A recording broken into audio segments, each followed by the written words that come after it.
Good morning, children. Today we are going to start the new chapter, determinants. Okay, so here first of all we'll discuss what is a determinant actually, and then today I will teach you how to expand the denominator, how to evaluate the value of a determinant, how to evaluate a determinant, right?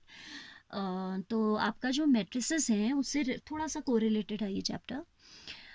Matrices, you know that this is a rectangular array of numbers or functions, you can say, but determinant exists only for a square matrix. ठीक है, matrix तो आपकी rectangular भी हो सकती है और square matrix भी हो सकती है, but determinant exist only for a square matrix. ठीक है, so either it will be a singleton और it will be of 2x2 और it will be of 3x3, because in class 12 we are bound till this only, we have this much as the maximum order of a determinant in our syllabus, so we'll study till this only. ठीक है, so first of all अभी जैसे आपको पता होना चाहिए कि what is the difference between a determinant and a matrix. Matrix is what? Matrix is, suppose I'm writing a 2x2 matrix 2 3 5 7, so this is just a representation, it's a representation of data, for a method of representing data, whereas determinant is a exact value associated to a matrix. जैसे ये आपका 2 3 5 7 है, 2x2 तो मैंने आपको पहले ही बताया था कैसे खोलते हैं, वी क्रॉस मल्टीप्लाई. डिटर्मिनेंट का साइन बिल्कुल ठीक लगाइएगा. हाँ, this is the symbol for matrices and this is for determinant, तो आप इनको इंटरचेंज नहीं कर सकते हो, you have to put the sign correctly. So ये हो जाएगा आपका 2 7s are 14 minus 15, that is 2. So you can see this is a representation of number, whereas determinant is a value, is a fixed value associated to a square matrix, associated to a square matrix, because determinant आपका exist ही तब करता है, किसके लिए करता है? केवल square matrix के लिए. Determinant exist only for a square matrix, right? Now if suppose it is a 1x1 matrix, singleton था आपका इसमें, तो इसकी डिटर्मिनेंट वैल्यू क्या होती है? Is that entry itself.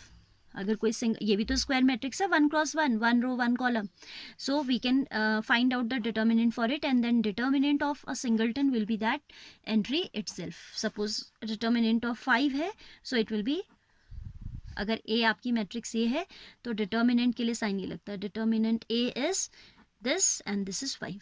ठीक है, जब हम मैट्रिक्स लिख रहे होते हैं तो we write in we denote by capital letter.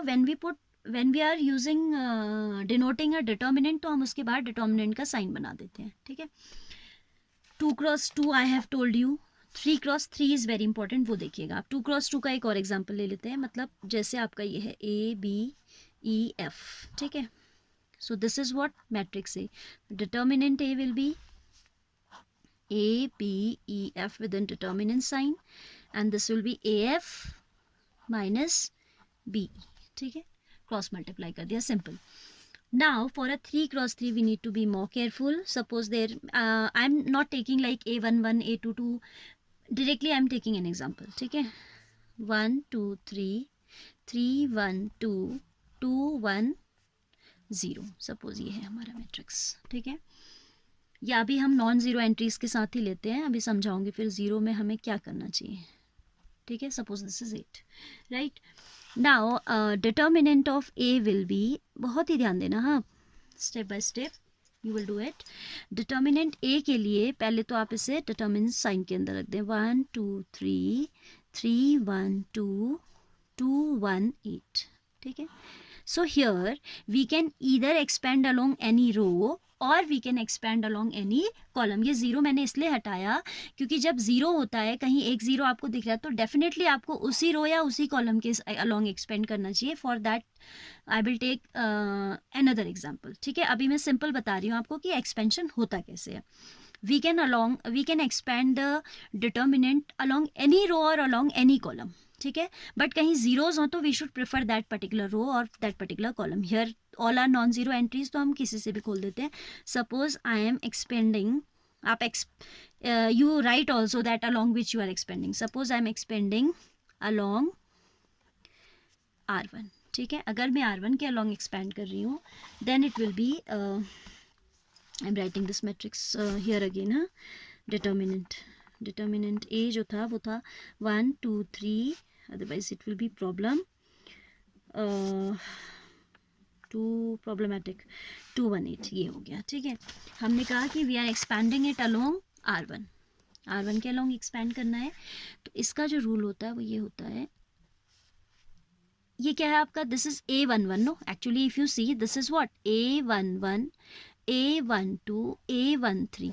So if your sum of I and J, अगर आपका जो I और J का सम होता है वो इवन आता है तो बाहर पॉजिटिव साइन आता है, ठीक है। एक्चुअली इसका रूल होता है -1 raise to the power I plus जे, सो I प्लस जे इज 1 + 1, तो it will be square.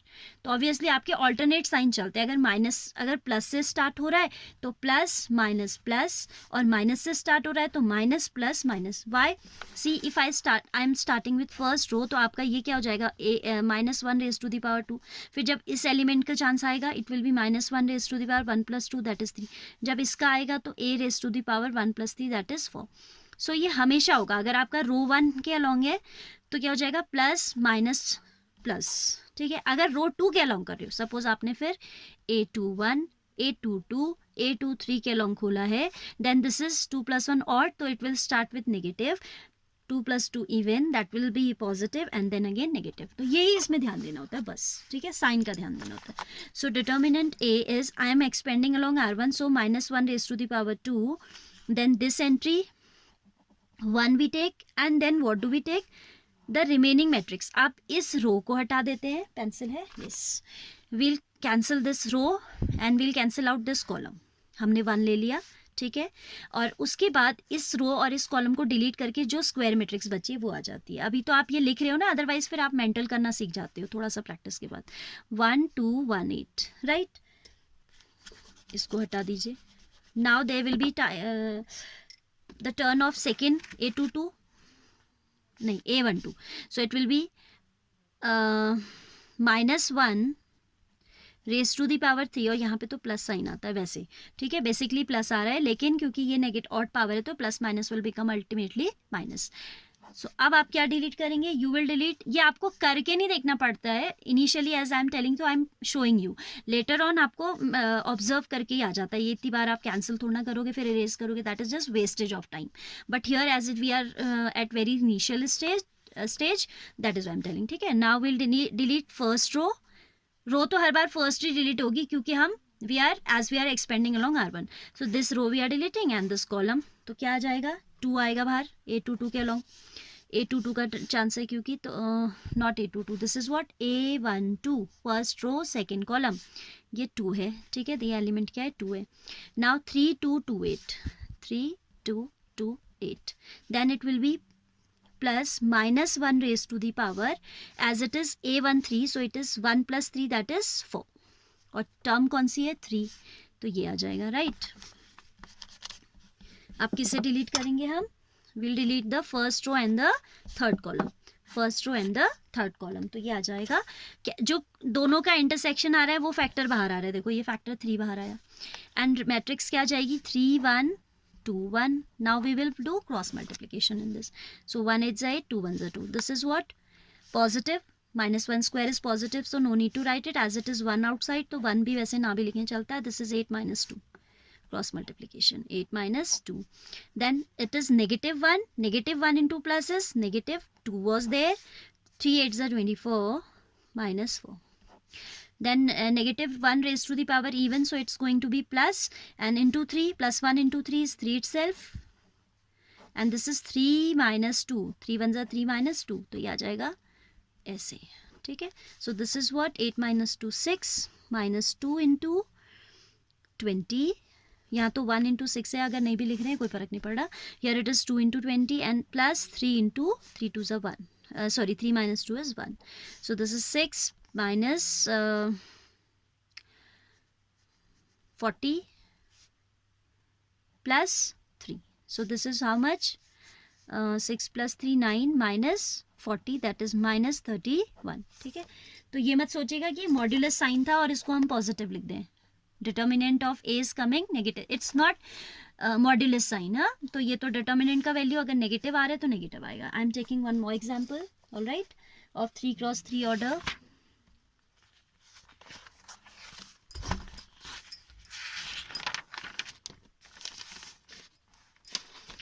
I was telling you that this is the case when there is no all the entries are non-zero. Suppose कोई matrix है, अगर कोई भी matrix हम लिखते हैं in general, suppose for example I am writing 1 2 4 2 1 3 0 1 2, तो you should expand it either along R3 or along C1. Why? Because there you will be required to do less calculation. 1 into something, 2 into something, then 0 into something is 0, तो third entry तो आपकी सीधे ही 0 हो गई. Suppose आपका ऐसा हो 20010505081, तो आपका मैक्सिमम इस रोज में 0 है, तो you should expand it along R1. Why? Least calculation. 2 into something, then 0 into something is 0, तो we directly write 2 into something वो लिखते हैं, देन यहाँ पे माइनस साइन आता है, -0 + 0, अंदर का तो दिखाते भी नहीं कि उसके साथ मल्टीप्लिकेशन में क्या चल रहा है, बिकॉज जब आपका ब्रैकेट के बाहर अगर 0 होता तो इसको लिखने का तो कोई सेंस ही नहीं है, that is wastage of time. तो हम सिर्फ नॉन जीरो के लिए करते हैं working. So you should be using that particular row or column which contains maximum number of zeros. अब कभी ऐसा हो कि किसी डिटर्मिनेंट के सारे ही जीरोज हों एंट्रीज, तो सीधे सीधे उसकी वैल्यू क्या आ जाएगी? 0 आ जाएगी. ये तो आपने क्योंकि 0 into something, 0 into something, 0 into something, कोई पर्टिकुलर रो 0 है या any particular column is 0, then value of that determinant is going to be 0. जिस भी मैट्रिक्स का वो एसोसिएटेड डिटर्मिनेंट है, value of that determinant is 0. ठीक है. So these are few things that I was required to discuss with you. Now I think I should take exercise, क्योंकि ये जो फिर I'm saying I need to take one more example, तो वो exercise में cover हो जाएगा. ठीक है.